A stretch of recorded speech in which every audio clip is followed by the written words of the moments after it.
Hey, everybody, welcome back to the Unafraid podcast. And today it's also kind of a video podcast, which is fun. We don't always do these. So this will be up on YouTube and Facebook, wherever you like to watch it. But welcome, everyone. It's really good to see you again. I'm Jay, of course. You all know me by now. I've been here for so long, it seems, in the house, all alone with COVID happening everywhere. But things are going good. I think that this is episode 43, 44, something like that. We're getting up there in the numbers, and I'm still having a great time. I'm still incredibly grateful to the show's sponsor, Rebecca Jonesy, who is a good friend and a fiction author. She writes fantasy, she writes erotic fiction, she writes all sorts of cool stuff. So I'll make sure that her link is right in the episode description. But Rebecca really is the one that keeps this show going and lets me sit here in my little hobbit hole in the basement and do this. Let's see if there's anything big going on. There is something big going on that I don't know a whole lot about just yet. I've been seeing over the last couple days a lot of things to do with violence against Asian people, and I don't have half the story about that, but if you're out there, if you're of Asian descent, I'm so sorry this is happening to you. And for everyone else around you, I hope that there are a lot of allies that are going to step up and say that this is not okay. If you see some kind of harassment happening, please, the safest things to do is contact the authorities immediately. If you're the type of person to rush in, well, more power to you. I'm not going to hold you back there either, but I'm so sorry that this is happening, and I really hope that it stops soon, because it's just ridiculous. After everything we've endured, there shouldn't be this kind of thing happening. So, well, we have a brand new and wonderful guest on the show today, which I'm really excited to talk to. It's actually Autumn's parrots that we're going to be talking to today. I think are those Uh, cockatiels, or what do you have over It's there? it's cockatiels. Yeah, they're Cockatiels. both over 30, so they like to have it out in the day. They'll argue with each other and they're a I'm mess. I'm I'm here for it. I love birds. I don't currently own any birds. I'm a vet tech, and so I would always bring Oh, birds home from work, and I don't have any at the moment, but absolutely love them, and they make life so cool. They really do. I love their they do. noises. So, but Autumn, how are you? I'm okay. I'm okay. And how are you? I'm doing very well, doing very well. And I've got Baby Yoda looking over my shoulder there, Oh, making the sure we shoulder. stay on track. Um, and so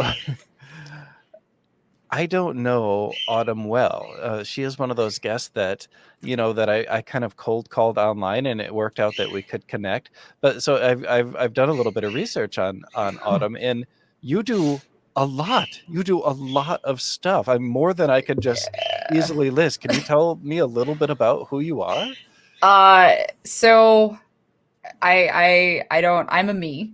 I'm not sure what that means, but like a lot of people can introduce themselves and be like, "Oh yeah, like I'm Autumn Ivy, and I'm the singer songwriter, like or whatever the case."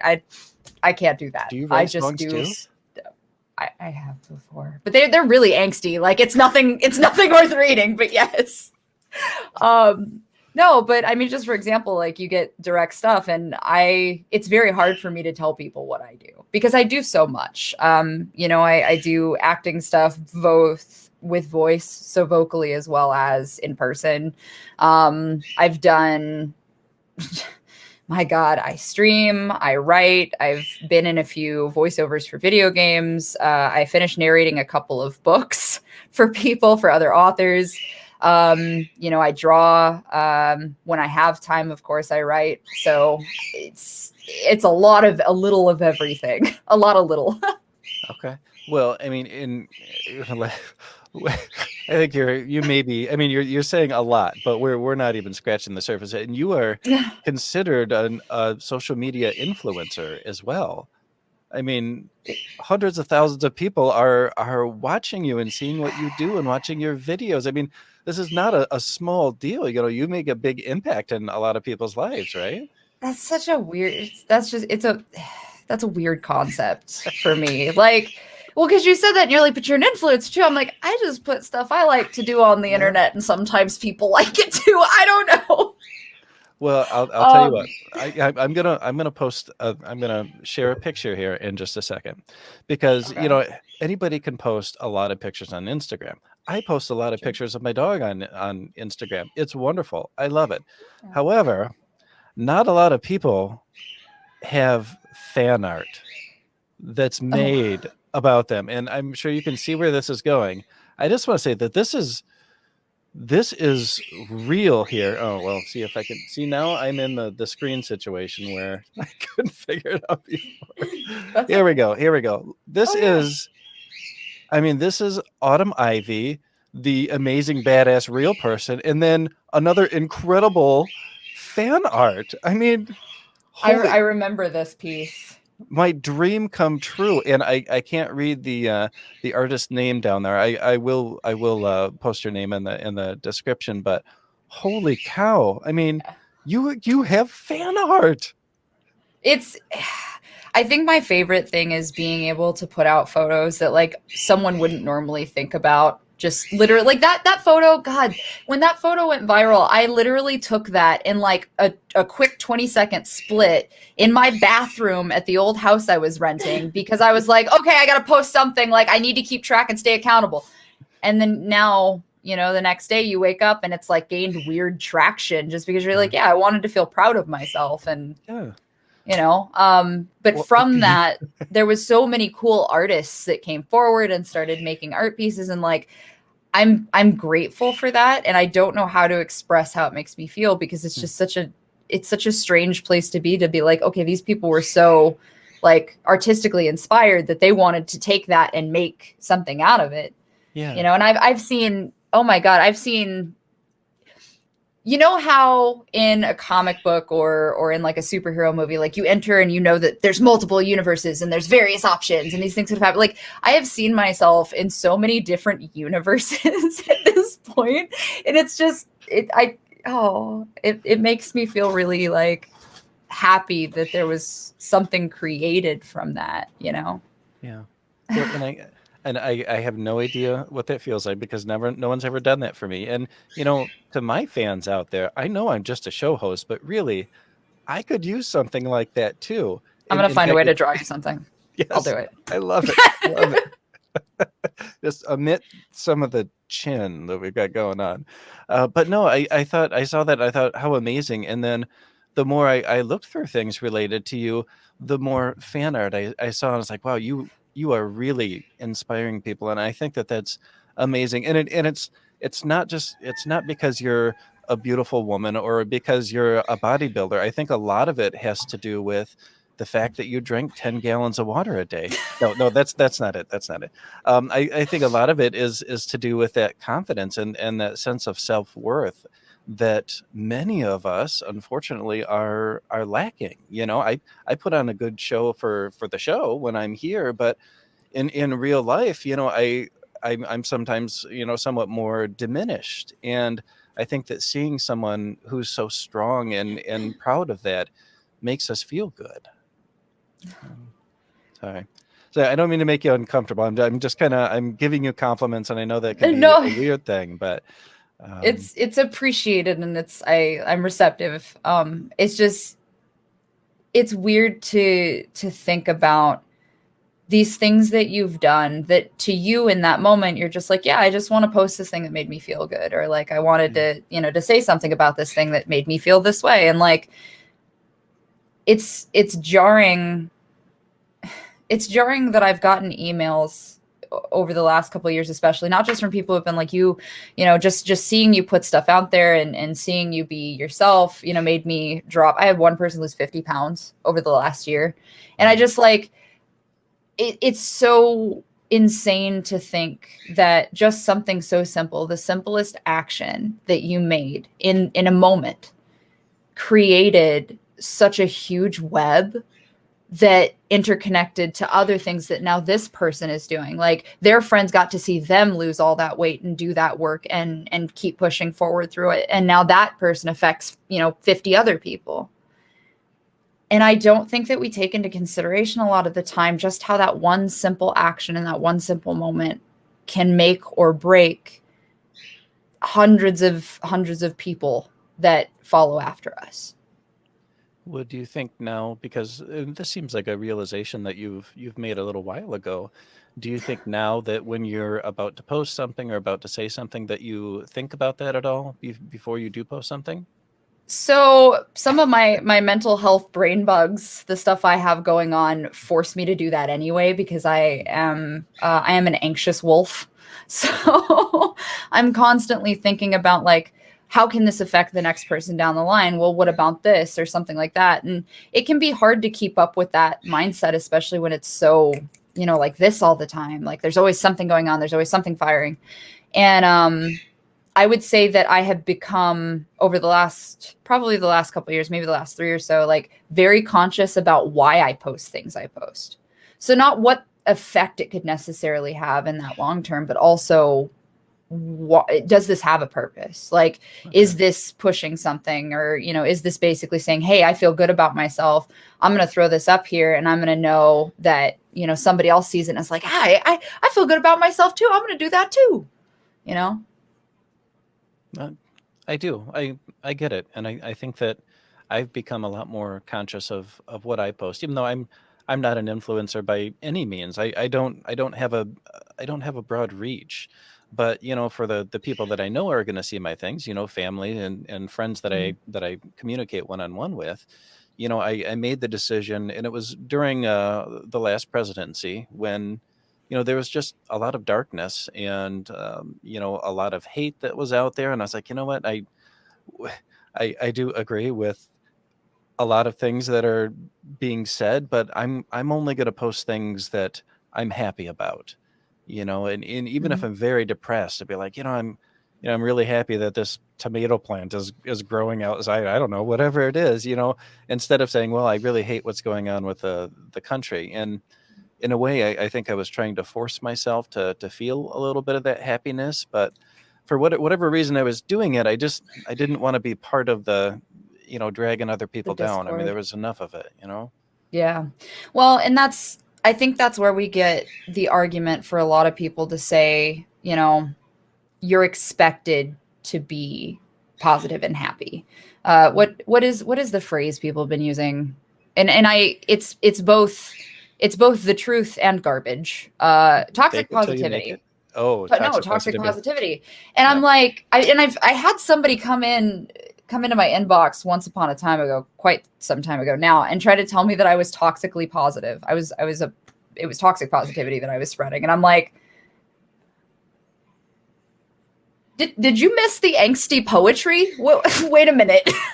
um, but jokes aside, it's such an interesting concept that somebody can want to present, a very like linear view path forward and litter it with positivity and like good things, something. So for example, your tomato plant, something so simple as that, right? Hmm.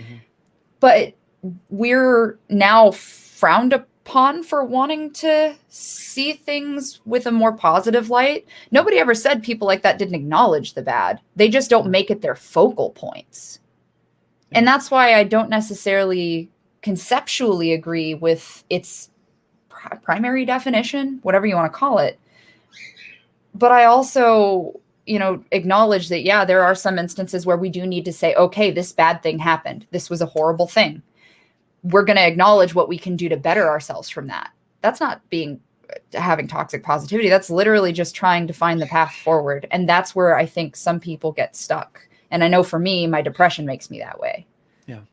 So, Well, and I think that whatever the situation is, it all depends on how you want to present it and what the appropriate situation is, because some yeah. situations call for anger and call for a really brutal, straightforward communication. But Mm-hmm. when the Black Lives Matter um, thing really was blowing up last year, and Yeah. people didn't understand what was happening, and so there was a lot of hate going both ways. I wasn't posting all cops are bastards. I was posting, let's support our black brothers and sisters and non-binary people as much as we possibly can.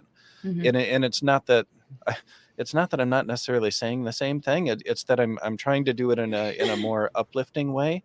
Mm-hmm. Um, and it doesn't always work. And like I said, I don't have a broad sphere of influence, but I don't know, it seemed better for my own mental health that way. Right. And the other thing is you say, and you've said it a few times too, is like, well, I don't have that broad of an influence. Mhm. It's not about how broad your influence is. It's the fact that you cause influence every time you speak. Yeah. Like, so I know in your mind, maybe like you look at somebody with a platform of millions or, somebody else with a platform of even thousands, and you're like, well, I'm not quite at that level because I'm doing this thing I enjoy and I'm putting things out there that I know other people can benefit from, right? Yeah. It doesn't matter how broad your influence is. What matters is that you are speaking with truth and you're doing the things that you believe in, to have other people see them and go, yeah, I vibe with this person. We're gonna think about this thing today. You have a voice regardless. So think maybe less about how broad it is and more about all of the lives that you are bettering for speaking in the first place. You know what? You sound an awful lot like my therapist. I'm so sorry. No, don't apologize. I mean, I love her. She's amazing. But no, you're right. But and I think that yeah, I do have a habit of diminishing myself. But yeah, and that's what this whole show is about. Really, is it's just about us and finding ourselves and learning more about the queer community. And it's not about reaching millions of people. It's just about reaching people that want to hear it. So, Yeah. but you're right. Thank you, Autumn. That's awesome. I love it when people can come on and school me a little bit about stuff and change the way I think about things. I think that's the way it should be. It Sometimes really I is. think I think we don't take into consideration the little shifts in our brain that we need from an external source. You know, even if we struggle to listen to them, and we do. I know I'm guilty of it 100%. Like I can tell somebody all day long, like, hey, this is going to help the situation, but not take my own advice.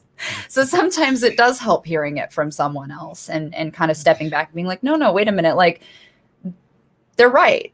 And then your brain's like, oh, but I guess they are, and here's why. So that can be super helpful sometimes. Thank you. Thank you. Well, and you being accused of toxic positivity, that's I haven't even heard that phrase before, toxic positivity, but that's pretty good. And but you post a lot of really inspirational and encouraging thing. I think that Mhm. encouraging is probably the better word to use to describe it. But was there a time for you when things didn't look like that, when you didn't have quite that same outlook? Was there a dark period Every day. every day? That doesn't go away. That doesn't Okay. just stop. I think people have this tendency to believe that if someone goes through a really, really bad period and it appears that they pop back from it, that just means they moved on and they're all better now. Mental health is not clap your hands and you're suddenly better. Mental Mm. health is a fight every day that you have to get up and face. And it is up to you to remember that you have all of these weapons in your toolbox ready to go to work with you and help you and aid you, but you have to take the first step. So your question is was there a time where I know, like, I now is time. Okay. I am consistently trying to put up with that stuff. I do what I do and I post the things that I post in the moments where I do feel strongly that way, because those are the moments that I hold on to. Because those are the moments where I wouldn't want anybody to feel like I do at my very worst. And if they do feel like that, I understand and they're not alone. That's what makes those so important. So what is that first step for you? Because it sounds like something you might be repeating every day. What's your first step to not necessarily rising out of the depression? Because I know that you don't really do that, but to getting through it. Everybody is going to have a different method or a different process, right? So maybe some people have to lay in bed an extra 10 minutes and turn the alarm off 3 more times. The point is you're still getting out of bed. You're damn it, it's taken a minute, but you go get there. So for me, I get up, I am a very procedural based person. Like I have the steps that I like to do things in. So, I'll go through my daily steps to start. And I think one thing is like, I try to take a step back mentally from, hey, these events happened yesterday. Like I'll go through, I'll check my socials, I'll clear everything, I'll make sure I'm prepping my stuff for the day, whatever the case is. But I would say I wake up sometimes out of like PTSD startles. I don't really know like what the technical term is. My therapist and I've talked about it, but like I'll sometimes have panic attacks sleeping. So when I wake up jolted, like my heart is in my throat and I just want to throw it up. And it's a really horrible way to wake up. I know some of you out there like recognize that feeling, and it sucks. So when I wake up startled, the very first thing that I have to do is ground myself or find a way to ground myself. So, we have a farm, so we have a lot of animals. So a lot of the time I'll be like, okay, my focus needs to go to taking care of these guys because they need me right now. And I need to be here to do that, not back there or not way up here. So I would say that a lot of the time I'll start with them. And on the days where, there's not really a whole lot to do with them and it happens a little bit later, like I'll get up and I'll go make myself coffee, because then I've got the heat of the cup, the scent of the coffee, the sound of it pouring into the cup. Like it's taking a moment to put my brain back together with the five senses. Okay. No, that all makes really, really good sense. And seriously, you really do sound like talking to my therapist. It's wonderful.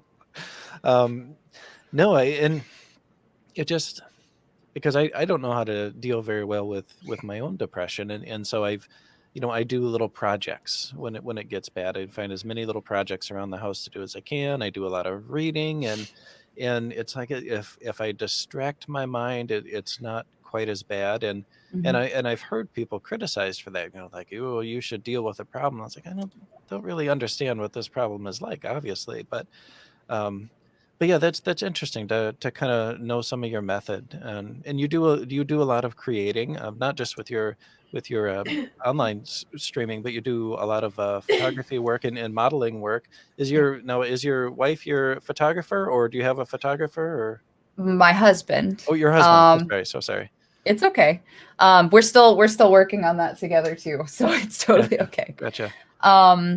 No, my husband sometimes will take some of the photography. A lot of the time, what I'll do is I'll teach them how to pose and angle the camera so that it lines up with the angle that's necessary for the model, and then I'll put myself in the position. We'll do a test photo. I'll be like, okay, this is where this needs to be. So they've actually been learning how to do that as well, and that's been an adventure. Most of it though is done by myself or them, and then we do have a friend of ours with, I think she's done 2 shoots.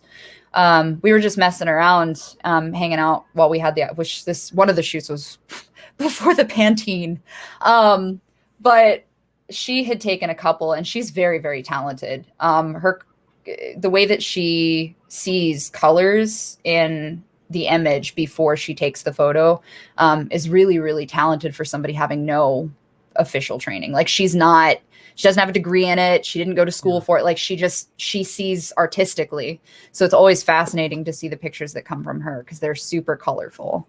That does not surprise me at all. And big shout out to your friend, whoever your photographer friend Her is. name is Incognoodle. Incognoodle? Okay. Incognoodle. Because my wife and I, we own a portrait business here in Michigan, and so we both went to school for photography. And one thing that our instructor told us is, he said that I can teach you technique, and I can teach you to perfect technique, but I can't give you the vision.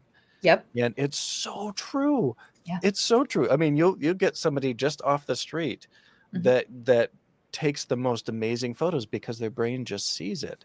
And it's incredible. You know what's cool about that though is the way that you said that is it kind of goes back to tying into your question from a moment ago with my process and like how I handle that dark aspects of things, and like the way that people see the world differs so much from person to person. Yeah. And we don't stop to take the time to think about the way that other person may be seeing things. And art is such an amazing way for people to show how they see, and you do get artists who are better at with it watercolor. You get people who can sculpt amazingly, but they're not quite so great with the, with the 2D stuff, and so on and so forth. But if you give 10 different artists of various different styles and a cosplayer and a seamstress and like a handful of other creation points, you won't see the same thing come out of every single one of those people. Which is it's fantastic. Always, yeah. Well, that's what makes it so cool is we have an opportunity to see the things that they see and why, or for them to at least take the time to say, hey, this is why I see this thing, in this specific color of this style. And I think sometimes we don't acknowledge that often enough to understand that something is beautiful because that person made it that way. Yeah. I think some of the coolest artwork I've ever seen has been at comic conventions, and some of it is in the clothing. I mean, it's still one of my favorites is a lady who dressed up as a Dalek, only it wasn't a Dalek suit. It was this gorgeous shimmery silver dress, but it had this big helix going around it. I was like, oh my God, it's amazing. And it was just such a cool take on the design. And I don't know. I brought my youngest to their first comic convention 2 years ago before everything shut down. And now they are so obsessed with cosplay and learning how to do this and that. And I'm learning how to sew so that I can sew dresses and all of this. The other thing is, so none of them are very good yet, but hopefully practice makes permanent. Practice makes permanent. That's right. Well, is your husband sitting right next to you? Oh yeah, they're right here. Oh, okay. I was gonna say they could say hi too. Do you want to come say hi? Yes. Oh, okay. I was expecting to get turned down on that. Well, I think because they looked at their phone, looked at me, and went. So. Hi. How are you doing? Good. Well, How are they you? can't hear me, can they? I've got you. I can hear you now. Okay. I'm Jay. It's good to meet you. Nice to meet you as well. Yes. So you two run the farm by yourselves? We do. Mm-hmm. That's awesome. How many animals do you guys have out there, or what types of animals? You wanna... She's got like 50 chickens now. Do you have any emus? Okay, so let us tell you a story about ostrich and emus. I want one. So when I was a kid and I was in second grade, I took the principal's phone book from the principal's office and borrowed their phone, saying I was going to call my mom for something so that I could call an ostrich farm like 2 cities away and convince them to sell me an ostrich. And then I went home to my grandma and I was like, Grandma, I want an ostrich. And she's like, what? And wholesale, this woman was about to drive 2 cities over to get me an ostrich. We settled on a puppy, but I was in for the ostrich. It's not a bad compromise when you're young, but no, I just think they're so cool. Well, so as an adult, Ellis has gotten to a point where they have started attempting to look for an ostrich. Oh, yes. You know what? I can actually connect you if you'd like. I have a friend that owns Emerald Coast Zoo in Florida. Oh. And he has lots of ostriches and emus, but ostriches are a little on the big side for me. Emus, that's kind of like right in the middle where it's still a little bit scary, but still cute, still burp. Yes. Have you seen the video where it's Karen the emu? I don't think I've seen that one. Oh my God, I'm gonna have to share it with you. You two will love it. It's amazing. So, oh, cool. So it's Ellis, right? Yes. Okay. It was really, really good to meet you, Ellis. I'm sorry to drag you in, but I kept seeing Autumn look over to the side there, so I figured you were sitting over there. No, I'm just sitting over there. I managed to download one of my favorite games from when I was like this tall on my phone on an emulator. So I've been like this for the past like 30 minutes. I'm an adult. It's fine. What game is it? Tomba 2, The Evil Swine Returns. It was like this janky little game for PlayStation 1 that had like Lego graphics, but I loved it. So Lego graphics are back in now, I think. They are. There's a lot of horror emulators coming for Game Boy out of indie developers, like the 8-bit style, horror. And they're really good. Like, cool. They can't be as complicated to make as something in like Unreal, but like they're really good games coming out for them. It's weird. Well, I'm always shocked when I look in my son's room, and he's 20, and they play a lot of games on the PC, but they're not what I would expect. It's 2021. I would expect hyper realism, but Mm-hmm. they're all like, the Binding of Isaac type thing, where Yep. it's just really, really simple stuff, and Yep. it's really popular. It seems like. Mm-hmm. So Well, and even if you look at the like Five Nights at Freddy's series, right? They Mhm. started out with a very basic map-based point and click with jump scares. Mm. And then from there it developed into, now we're getting Security Breach here full shortly. So like there's a franchise. full franchise involved. So something so simple as this point and click, spooky like pop-up kind of style game, we get all of this. And now we're kind of watching it grow with their fan base. And developers come out of that fan base that started there and wanted to make games, and now they're making stuff that we would see as like retro. Not really, but I would almost argue that like yes, graphics are important, but like in the vein of like Five Nights at Freddy's and things like that, yeah, we're coming back to storytelling being important again in games, where like it kind of dropped off for a little bit. Like the final Five Nights at Freddy's series has like Final Fantasy level lore depth at this point. it's pretty lengthy. Yeah. Well, when I was young, I don't think, because I had a Sega when I was a kid, and so I had Sonic the Hedgehog and Mortal Kombat, and there really wasn't much storytelling going on with those, Mm-mm. and so that really started changing when I discovered Final Fantasy, of course. Mhm.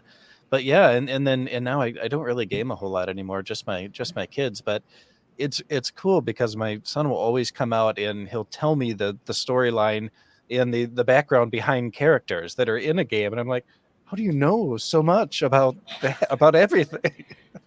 Which is it's pretty amazing.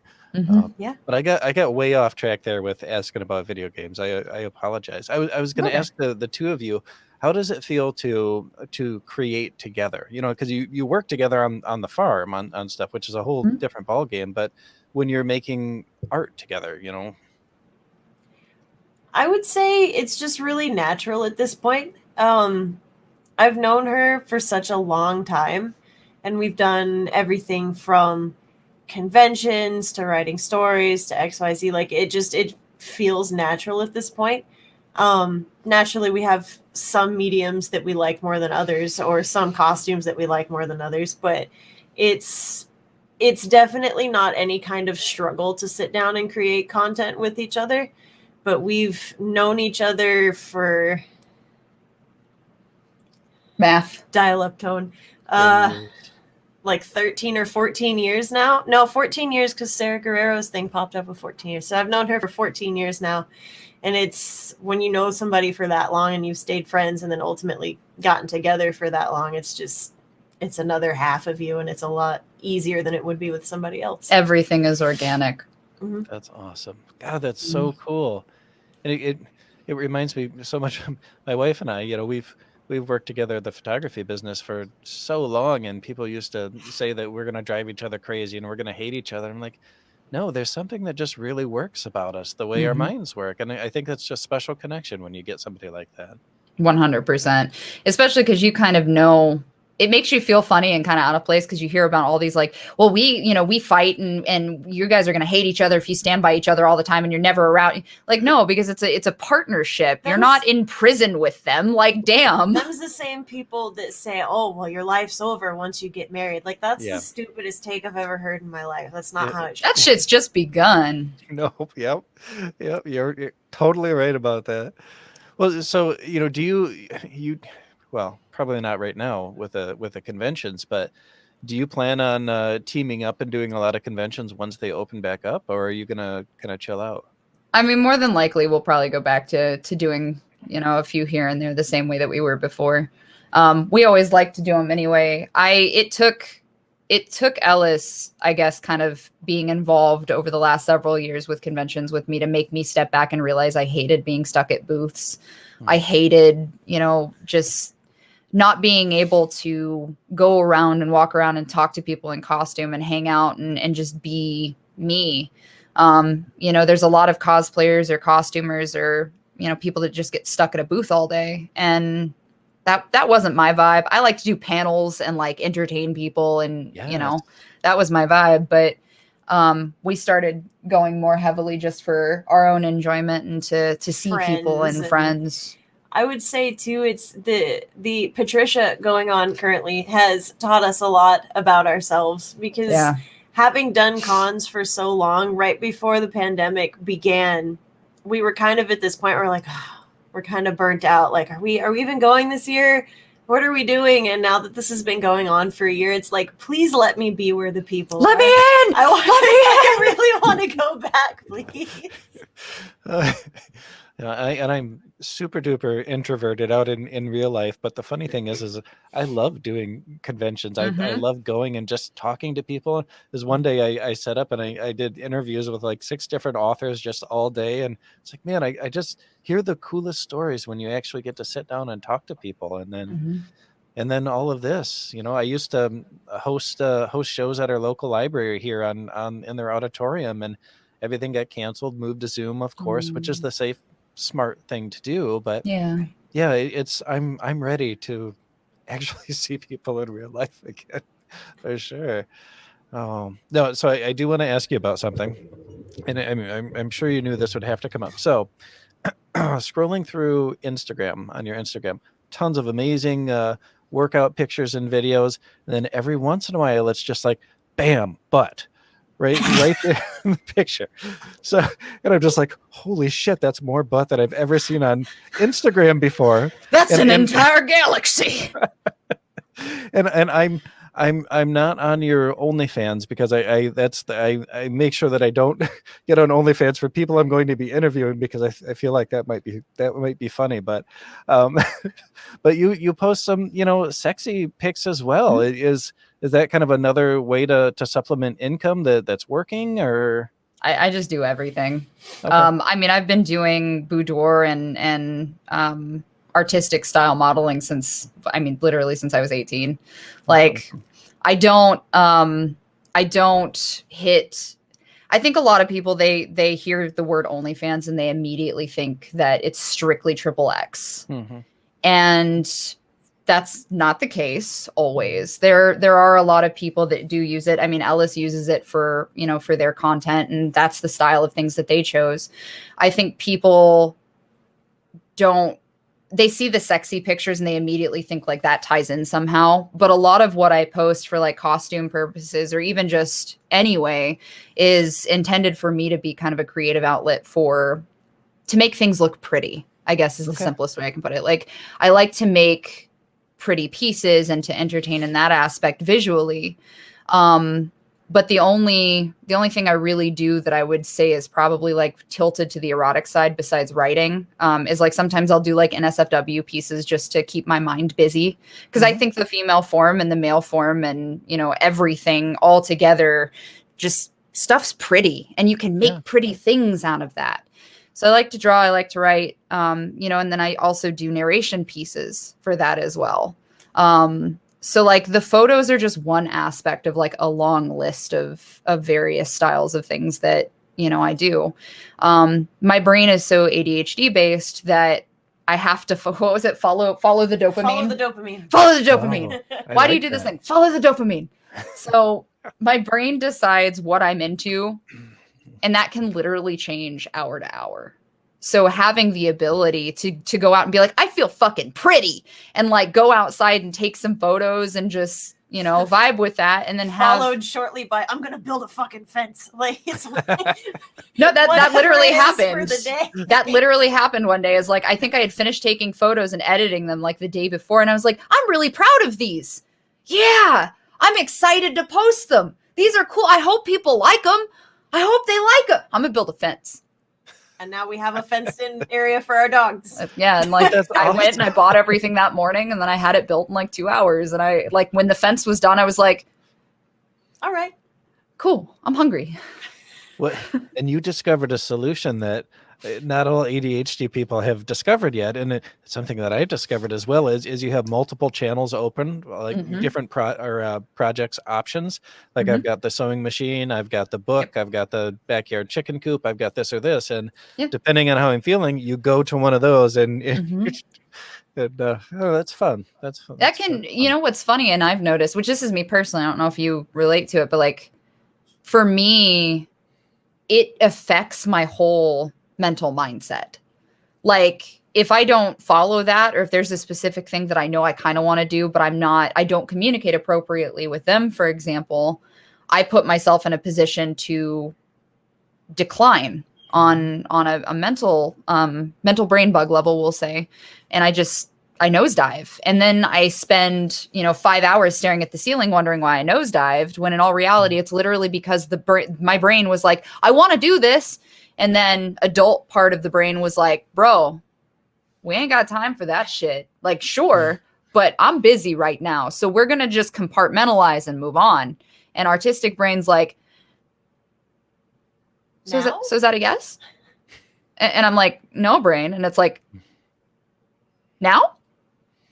So I think having outlets, like you said, to all these various creativity points can be useful when they are managed in timeline appropriately. Like there's a difference between giving into id and ego and like picking one or the other, saying like, I'm going to go all ego for this one. Like, I'm just going to do this thing and neglect all of these other things I have to do.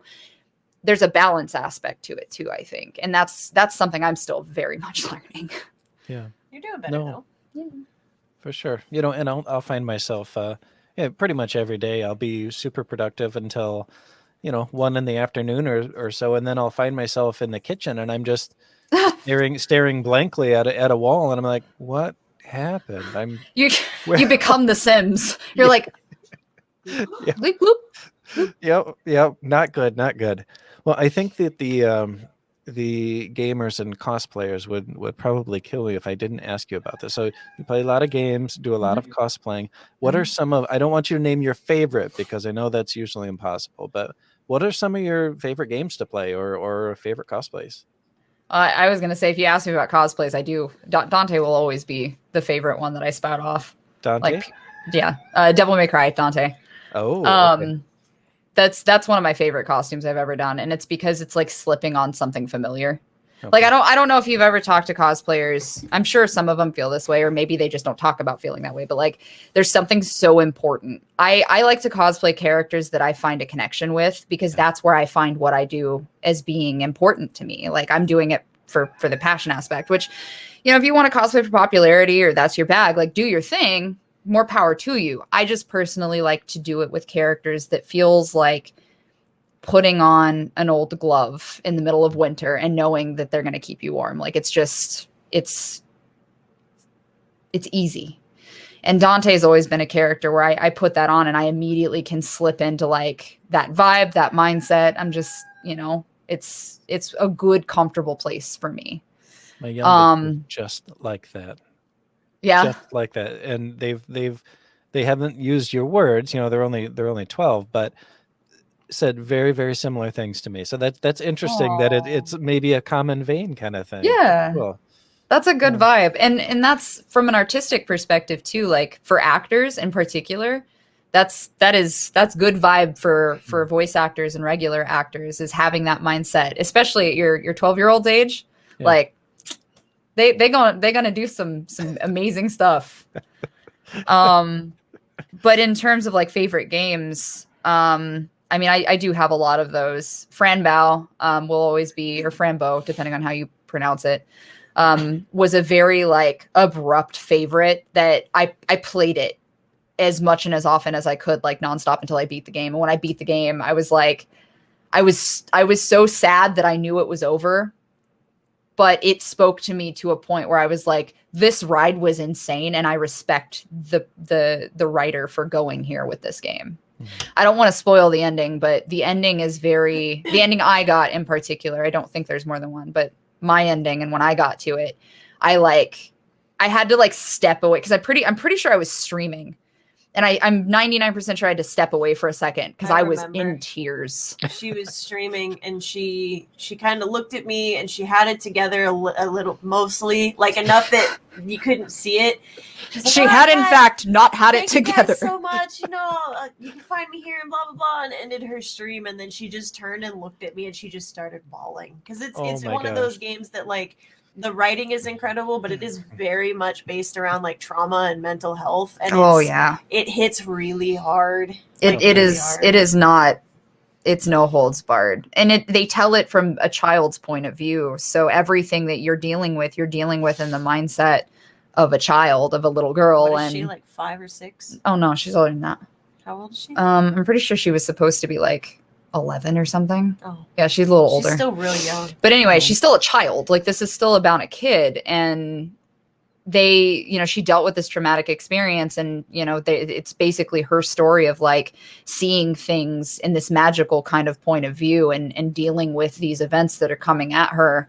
And what you're not realizing while you're playing the game the first time around is what she's dealing with is real life situations that she is seeing through the point of view of a kid. So you're seeing it as magical and fantastical and sometimes kind of scary. But when you go back and you replay it and you think about it from that separated perspective, knowing what happens throughout the game and knowing what these things actually mean for this character, they hurt bad. And so I would say out of a favorite game, that still stands as one of the strongest. Obviously, I like really dark. It is really dark. What I would say is go in knowing that there are going to be trigger points. So if you are, I don't want to phrase it this way, but I don't know how to say it appropriately. If you're trigger sensitive or you have things that maybe are like abrupt, I would not recommend playing it if you are in a bad state of mind without knowing and going in knowing that you're going to see things kind of happen and your brain and maybe kind of get tickled a little and say, hey, why is this familiar? Because it happened to me a lot more than I'd like to admit playing the game even. And it's for being such a fantastic situation for this character. There are still some real life tie-ins that you may relate to that can be really hard to get through, but it is a fantastic game and it is worth the playthrough. Can you say the name again? It's called Franbow, FRANBOW. It's available on Steam. I believe Kill Monday Games was the developer. They are amazing. They did another game called Little Misfortune that I unfortunately have not had the pleasure to play. Okay. But they're really good development team.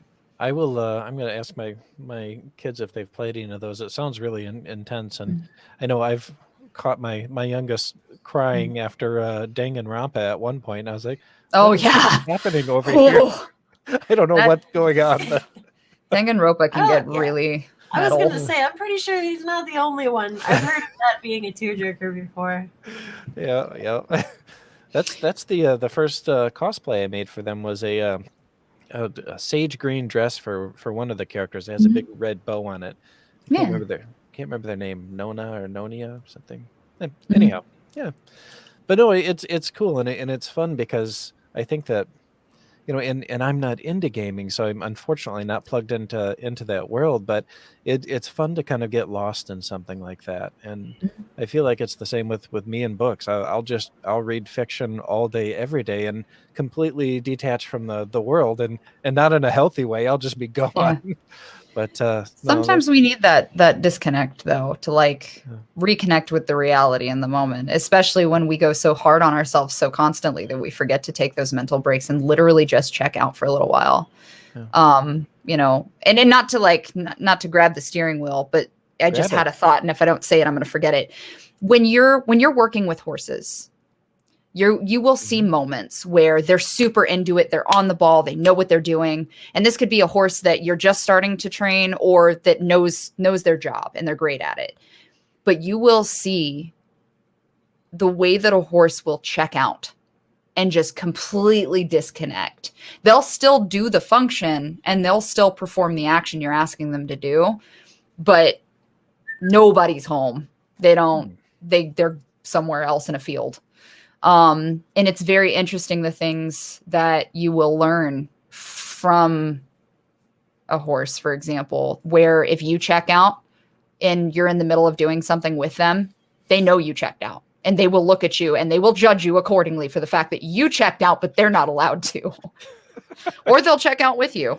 I had a horse, my horse Voss, him and I'll get going and we'll be super into something, and then I'll have a bad day and I'll go out and ride, and he already knows it's a bad day, because there's a connection piece there where you have to be honest with this animal. They're prey animals, they're herd animals, they have a tendency to mirror the body language and frame of mind that their herd is going on, and you are a part of their herd. So, if I get on him and we're hanging out, we'll both check out. And you can tell when we're both checked out because we're doing what we're supposed to do, but we are not there doing it. We're over there.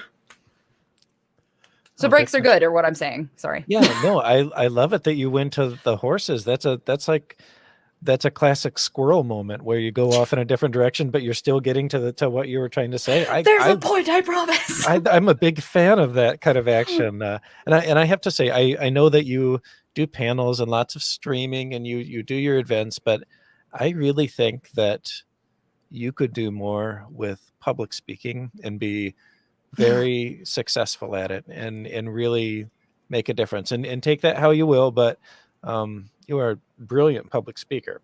But I want to bring something up here. Mm-hmm. And this was another podcaster that a friend of mine recently told me about, and I'm not a friend of this person, or I'm not a fan of this person, so I'm not going to say who it is. You might be able to infer who it is. This is a big bodybuilding podcaster who's loves Joe Rogan, loves to get on his show and talk about how you grind and grind and grind, and even when you feel like you can't do it, you just keep grinding and grinding and grinding. And listening to you, and I will be honest, before I got on here, even after watching all your videos, I was wondering what kind of attitude you would have towards being kind to yourself. Because I know some people that are really into embracing the physicality of yourself, maybe not so much in being kind to yourself mentally. And it's been really nice to hear you say things like taking a break is important and being kind to yourself, because I really think it is. And it's nice, I guess. Like I said, I was a little bit nervous because you are a bodybuilder, and even at my fittest 10 years ago, I wasn't nearly as jacked as you. And I really admire that. But so it's nice that you don't have the quote unquote typical bodybuilder attitude, which is probably a shit thing to say too, because I don't know. It is difficult, and it is not the way that you're wording that. I would not put to blame. Like I wouldn't say that's your fault necessarily, because it is a stigma for bodybuilding. The push it mentality of you get in and you just deal with it and that's your fucking day. Like that is a mentality. And not every single bodybuilder has that attitude. No, not everybody does, because they understand the stress that they put their body through every day. Respectfully, normal people don't. And I say normal people more broadly because there's not people who dedicate 2 hours a day to working out. Yep. You guys go, you take your dogs for walks and you do what, is it within the means to do. And that's fantastic because that all counts. Specifically for people who choose a bodybuilding lifestyle, though, it can be seen that way. It can seem like a never-ending RPG grind where we just get up, we pick up our broadsword, we go beat some ass, and then we go to bed. Like that's, so it's, I get it. I get why you're saying it that way. I do. As far as my intimidating for me, that's all. And you said, and I have no right to throw stones at bodybuilders because it's kind of partly a job too. Yeah, doing that, but it just, it intimidates me because I know that I don't have that kind of drive. And I think that's why I feel that way. So, yeah. You know what's nice though, and I think people don't give themselves enough credit to think about this, is that maybe you don't have the drive to pick up super, super heavy things and put them back down for 2 hours a day. But you do have the drive to do other things that are just as amazing and just as important, because those are the things that mean something to you. So no, maybe you don't have the motivation to do those things. And I don't think anybody should put themselves down for not having that motivation. I've had this discussion with a few other people that are like, wow, I wish I was as motivated as you. I'm not even that motivated. I started doing what I am doing now because I was not in a good place mentally and I needed something to hold on to. And if that meant physically picking up something that I could barely lift and setting it back down a few times to remember how to breathe, then I was going to do that. And I did. It's some people do yoga, some people lift weights, and some people just go into a room and sit down and read a book, and that is their meditation. And it all matters, no matter what. And, for example, you taking your dog out for a walk, like you may look at a bodybuilder and be like, oh, I'm not motivated enough to get there. Maybe not. And that's okay. But you have other motivations. You're making your dog happy. You guys are chilling and hanging out and going for a walk. And that matters too. That's your motivation. So one thing I like to press people about with that kind of mentality is make it less about the motivation. Remember that all of these people have had to build and learn consistency to get to where they are, as well as balancing tons of other life events, just like anybody else does. But the thing to remember most is that just because they're doing that thing doesn't mean that you need to compare yourself to them in any way, shape, or form and follow their exact plan. No two bodies are ever going to be exactly alike with the way that they react to things. And we shouldn't compare ourselves to other people, right? Anyway, I mean, in general, we shouldn't be doing that because we don't have any idea what the other person is struggling with. We all have our internal biases. And like I said, it was kind of a shit thing for me to say, but it's something that's in there and in my brain, and I want it out of there. But I've got to say, honestly, Ellis, amazing public speaker, right? Absolutely. I mean, after that speech you just gave, just off the cuff. Phenomenal. I've tried to tell you this before too. Phenomenal. I would love to interview you at a convention sometime. You would be fantastic. So no, I have you may not want to do this, and you don't have to. I just think it'd be kind of fun because I listened to some of your voice reels. Could you give us a character voice? I mean, I can. What do you want? Oh, it doesn't matter to me. Just something fun. Might as well do it. I'm going to do my favorite. Oh, God. That's not what I was talking about, but okay. I don't know again. God damn it. Can you do it with a straight He face? hates this one. Oh, you smell like the inside of my mama's purse. No. Ellis hates it. That's Least not my favorite. I love doing it on stream because people will come in who don't know that I have done it, and I'll start and everybody in the chat will already know, and you'll see them start laughing ahead of time. Oh my God. Yeah, nope. It's horrible, I know. Somebody in the chat, I'm new here. Well, let me tell you a story. So, which it kills me vocally. Like it puts a lot of stress vocally, but it's still fun to do. I get people, I think, on TikTok pretty often because apparently I got labeled on an Imager. Somebody shared my video from TikTok to Imager, and everybody thought that I was Russian, even though the accent is very off. It follows more of Zarya's style, so it's like Americanized Russian. But I know which one you were talking about too. Yeah. Yeah. So that got shared, and then everybody thought I was actually Russian, and so we went through this entire bout where I was like, stay motivated, I guess. Okay, I gotta go. But it's funny. You can do anything you put your mind. You can do anything you put your mind. I thought you were Russian too, by the way. Oh, really? Yeah. Well, you pair that voice with your looks, and I was like, oh yeah, I guess that makes sense. You're Russian. But then I listened to your other stuff. I was like, nope. Oh, yep, that was just a gag. No. What's another one?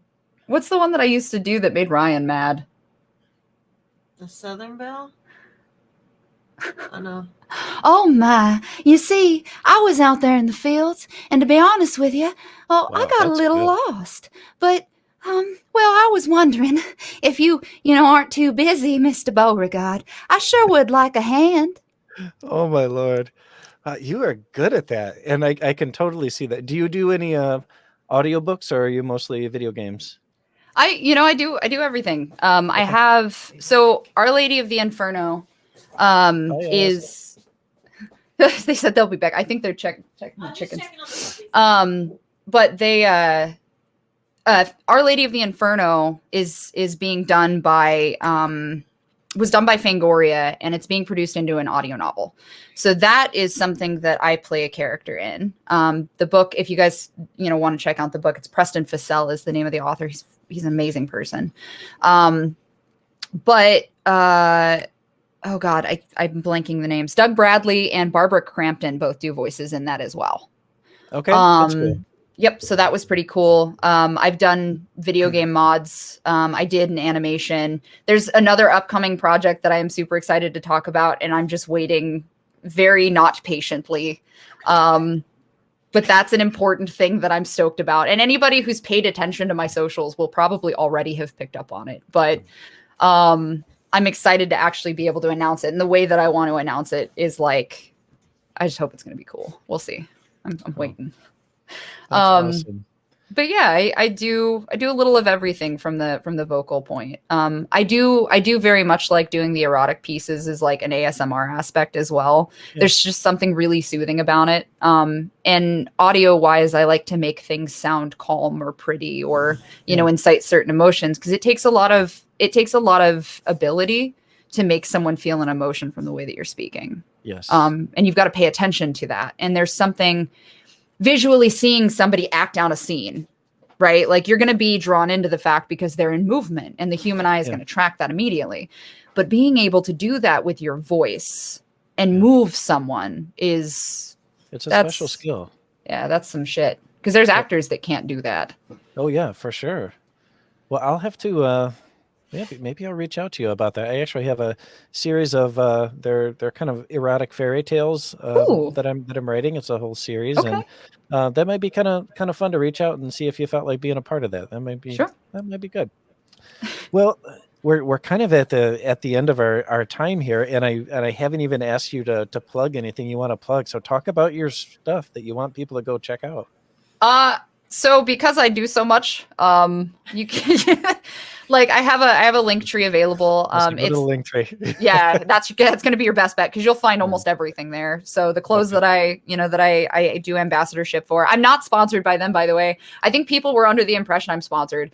I'm technically an ambassador. I don't talk about things that I don't actually use or enjoy myself. Okay. So that stuff's all up there. But yeah, my link tree is linktr.ee/xx You can find my Insta there, my Twitter, everything. In terms of upcoming projects, we're releasing issue 4 of Widow's Web, which is my co-written, co-created comic book. After 4 years now, it's finally made a return. Longer than that, goddamn. It's closer to 6. Anyway, quite some time ago, we did 1 through 3, and we're finally able to see it to its end. So some special editions will be released. I believe you can email Raven. I have some posters up for that. If you'd like to order the new or the old. I'm also doing Our Lady of the Inferno should be released here shortly as well, if you guys would like to listen to the audio portion of that. I play the annoying sister, and you'll see what I mean soon. And then on top of that, I will plug it. I won't say why, but I will plug it. There's a really cool game coming out that is already on Steam that you should wish list for some reason, called DreadX The Hunt. And that is actually done by I think it's Dread_XP is their Twitter, but you guys should wish list that. It's gonna be good. So why'd she get in trouble? I don't know. I'm going to if you look at the side of your screen, there's a little private chat over there. I'm sending you something, and you'll know exactly what voice to do it in. I feel like it's a good way to close out the show. Oh yeah. Okay. Everybody, I'm Autumn Ivy. This is Skeletons_twin, or Ellis, who is my husband. Thank you very much for having me on as well. It was a pleasure to speak with you. And the last thing that I would like to say to everybody out there is believe in yourself, keep kicking ass, and you got a real pretty mouth. Fantastic. Thank you so much, Autumn. Thanks everybody out there for listening or watching. We'll be back in another week. Till then, stay safe and stay strong.